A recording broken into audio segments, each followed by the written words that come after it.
Okay, let's jump right in today. We're really tackling the big questions, aren't we? Where did everything come from? And what does that beginning tell us about where we're all headed? Absolutely.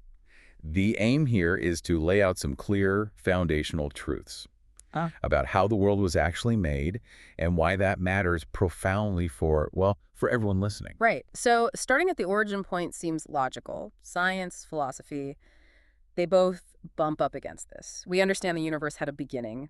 Things like the Big Bang model show that. Yes, it points to a definite start time for space, time, and matter, all appearing essentially out of nothing. And the argument follows then that if it started, something outside of it must have started it. Precisely.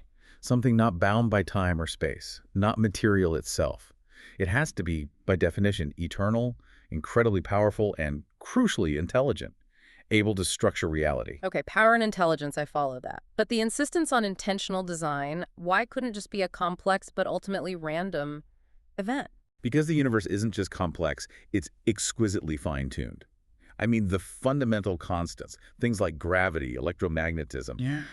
they're balanced so perfectly. What if they were just a tiny bit different? Even fractionally different, life as we know it would be completely impossible. Atoms wouldn't hold together, stars couldn't form. It's too precise to be accidental. It speaks of deliberate construction, a maker. That shifts everything, doesn't it? From just existing to having a purpose. If we were made intentionally. Then there's an intended way for things to function.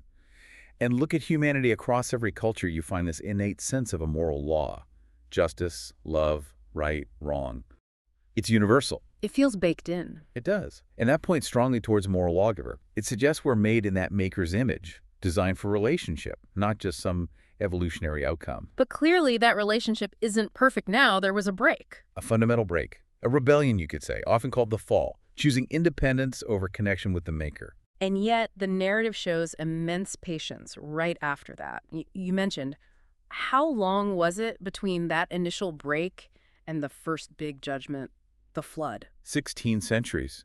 Think about that. 1,600 years where things got progressively worse, where it says the maker's heart was grieved by the constant evil intentions. That's a staggering amount of time. It says a lot about patience, even when faced with overwhelming rejection. It really does.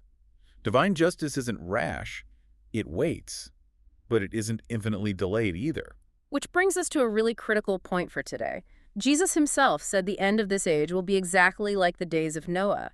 That's not just history, that's prophecy for us. We need to understand what those days were really like. Yes, there was terrible wickedness, violence everywhere. But Jesus highlighted something else too. The ordinary stuff. Exactly. Eating, drinking, marrying, planning. Just normal life. The crucial point wasn't just the sin, but the unawareness. People were so wrapped up in their daily lives, they completely ignored the warnings until the floodwaters literally arrived. That's chilling. That focus on self, on the immediate, while tuning out the bigger reality. That's the parallel. That is the core parallel. Spiritual blindness in the face of clear science. So the maker's patience is huge, we see that. But judgment eventually comes. Noah acted on faith. He built the ark. He did. And the message today is that Christ is presented as that ark, that place of safety. And importantly, the door is still open.